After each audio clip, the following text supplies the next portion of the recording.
तुम लोग कोई ढंग से कोई काम ढंग से भी कर सकते हो या नहीं। मेरा ब्रांडेड सूट तुम लोगों ने जला के रख दिया है, इसके पैसे क्या तुम लोगों का बाप देगा। सॉरी बीबी जी, कसम से मैंने जानबूझकर नहीं जलाया। बकवास बंद करो अपनी। तुम्हारे सॉरी कहने से क्या मेरा इतना महंगा सूट ठीक हो जाएगा। ये मीरब की आवाज़ है ना। अब ये लड़की किस पर चिल्ला रही है। मीरब की माँ रफ़त बेगम उसके पापा मलिक ज़ुबैर से कहते हुए भागते हुए सीढ़ी फैलाकर मीरब के कमरे में पहुंचती थी। मीरब गुस्से की बहुत तेज़ थी और उसके भाई के हद से ज़्यादा लाड़ प्यार ने मीरब को बहुत बिगाड़ रखा था। अक्सर उसकी माँ उसके बाप उसके भाई से ये शिकायत करती थी कि तुम्हारे प्यार ने मीरब को बहुत बिगाड़ दिया है। मीरब मलिक ज़ुबैर जो कि बहुत ही मशहूर बिजनेसमैन था, उसकी बेटी थी। उसका एक भाई जो उससे हद से ज़्यादा प्यार करता था, उम्र से 12 साल बड़ा था। उसका नाम शामिर मलिक था। ये मलिक ज़ुबैर और रफ़त बेगम की बेशकीमती दौलत उनकी दो औलादें थी। उन्होंने अपनी तरफ से अपने बच्चों को बहुत अच्छी तरबियत दी थी, मगर मीरब को शामिर के हद से ज़्यादा लाड प्यार ने काफ़ी बिगाड़ दिए थे। शामिर ख़ुद बहुत ही सुलझा हुआ इंसान था। मीरब अपनी चीज़ों के लिए बहुत ज़्यादा पॉसेसिव थी। वो अपनी चीज़ों को किसी को छूने भी नहीं देती थी, चाहे वो रिश्ते थे या उसकी कॉस्मेटिक की चीज़ें या फिर उसकी ज्वेलरी या उसके जूते। वो अपनी चीज़ों किसी के साथ शेयर करना पसंद नहीं करती थी। मीरब क्या हुआ, क्यों चिल्ला रही। और रफ़त बेगम अपनी बेटी के रूम में दाखिल हुई तो वो घर की दो नौकरानियों को लाइन में लगा कर खड़ी हुई थी। ये देखिए मेरा इतना महंगा ब्रांडेड सूट इन्होंने जला दिया, मैं जलाऊँ नहीं तो और क्या करूँ। मेरा अपनी माँ के आगे अपना फ्राक करते गुस्से से बोल तो मीरब उन्होंने तो नहीं जलाया होगा ना, अगर गलती से जल गया तो इसमें इतना चिल्लाने वाली क्या बात। गलती तो किसी भी इंसान से होगी। माम प्लीज़, आपको तो हर बात ही नॉर्मल लगती है। ये लोग इतनी तनख्वाह लेते हैं तो उनका फ़र्ज़ बनता है कि हर काम को ढंग से करें। मीरब वो लोग अपना काम हर काम अच्छे से ही करते हैं। अगर आज गलती हो गई तो माफ़ कर दो। मीरब के माँ उसे गुस्से से चुप करवाते। आज मेरी फ्रेंड की बर्थडे है तो बताए मैं क्या पहन रही हूँ। मीरब बेटा, आपके पास इतने सारे कपड़े हैं, कुछ और पहन लो। मुझे नहीं पहनने वो कपड़े। आपको अच्छी तरह से पता है कि मैं ड्रेसेस रिपीट नहीं करती। मेरा बेटा क्या परेशानी, क्यों आप गुस्सा कर रहे हो। ज़ुबैर मलिक भी ऊपर रूम में आ गया था। पापा ये देखिए उन्होंने मेरी ड्रेस चला दी है। ये अपनी दोस्त की बर्थडे पर पहन कर जानी थी और मम्मा को इनको डांटने के बजाय मुझे डांट रही हैं। वो रोती हुई अपने पापा के गले लग गई थी। क्यों डांट रही हैं भाई आप मेरी बेटी को। मीरब के पापा ने मीरब की माँ को मसनूई गले डांटती हुई कहा, बहुत अच्छी आदत है इसके भाई ने इसको पुकार के बाग के शराब पूरी कर दी। मेरी मीरब की माँ ने सच में गुस्से से जवाब दिया, अब मेरी बेटी को डांटा नहीं करें। और किसी ने कहा कि मेरी बेटी बिगड़ी हुई है। मेरी बेटी तो बहुत समझदार है माशाल्लाह। बस इस तरह से अपनी बेटी की तरफदारी करते रहा करें। जब इसको शादी करके दूसरे घर भेजेंगे तो एक काम करना कि आप दोनों बाप बेटा भी इसके साथ ही चले जाना। इसको ससुराल में आप दोनों को बहुत ज़रूरत पड़ने वाली है। रफ़त बेगम गुस्से से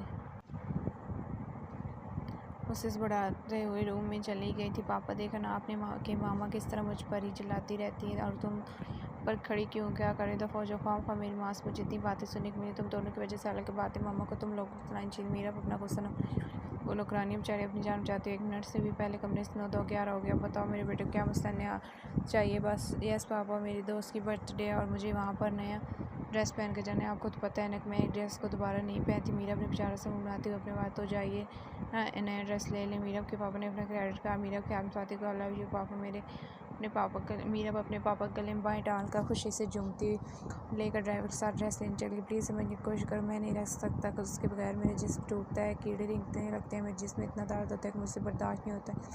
तरह कि मैं मर जाऊँ, वो ज़्यादा बेहतर क्यों नहीं मुझे मरने देते। मुझे जब तुम लोगों को सब पता है तो क्यों मेरा तमाशा बना रही। या तो मुझे मरने दो या मुझे नशा दे दो प्लीज़। इस लड़की के बगैर नहीं रह सकता। अब तू नशे के बगैर नहीं रह सकता तो कोई एक चीज़ की डिमांड तो कर। रोमान शाह आँखें दिखाते बोला, मुझे नहीं जीना मरने तो मुझे क्यों नहीं तुम लोग मेरी जान छोड़ देते हो।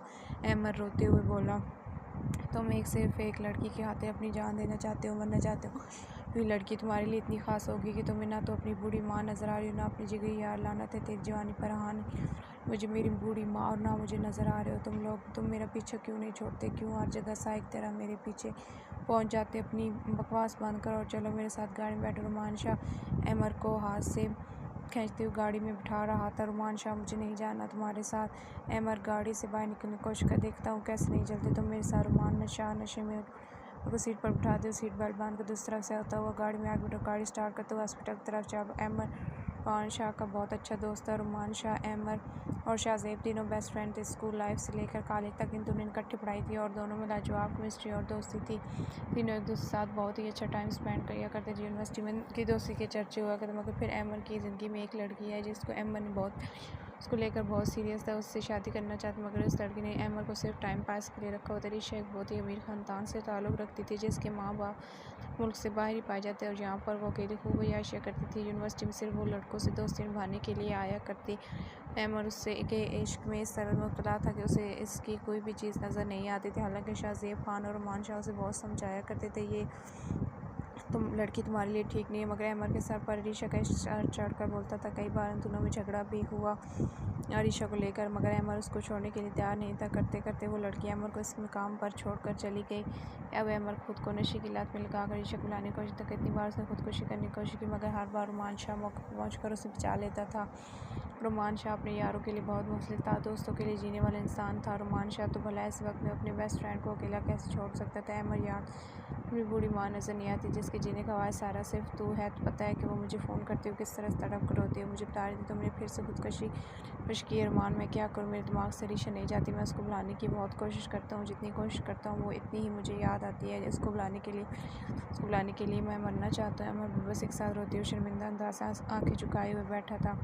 रुमान तू तो मेरा यार है, तू मुझे अरीशा ला दे, मैं तुझसे वादा करती हूँ, मैंने छोड़ा। अमर बहुत उम्मीद पर नजर गाड़ी चला दी। रुमान शाह से बोल था और रुमान शाह इन दिनों स्टोली की जान था, वो अपने यारों को कुछ भी कार गुजरने। ठीक है, तुम वादा करो कि तुम अपना इलाज कराओ, वो भी अच्छे तरीके से, दोबारा कभी अपनी जान लेने की कोशिश नहीं करूँ। तो रुमान शाह ये वादा कर कि अरीशा को वापस तुम्हारी ज़िंदगी में ज़रूर लेकर आएगा। रुमान शाह मैं वादा करता हूँ कि मैं अपना इलाज ठीक से कराऊँगा, तो बस तुम मेरी अरीशा ला कर दे दो। रुमान शाह अपने से हॉस्पिटल लेकर अंदर आए, जहाँ डॉक्टर शाहज़ेब उनका वेट कर रहा था। डॉक्टर शाहज़ेब उनकी टोली थी, सब दोस्त तीनों आपस में बहुत अच्छे बेस्ट फ्रेंड। अहमद शाहज़ेब ने हॉस्पिटल में दाखिल हुआ, जहाँ पर उसका इलाज शुरू हुआ। अहमद के काफ़ी सारे टेस्ट हुए, जिनमें डॉक्टर ने यह बताया कि अहमद के जिसम 70% नशा फैल चुका है। यह जहर उसके बॉडी को 70% मुतासर कर, मगर डॉक्टर ने ये यकीन दिलाया था कि अगर पेशेंट खुद कोशिश करे और अच्छे इलाज करवाए तो उसकी जान बचाई जा सकती है।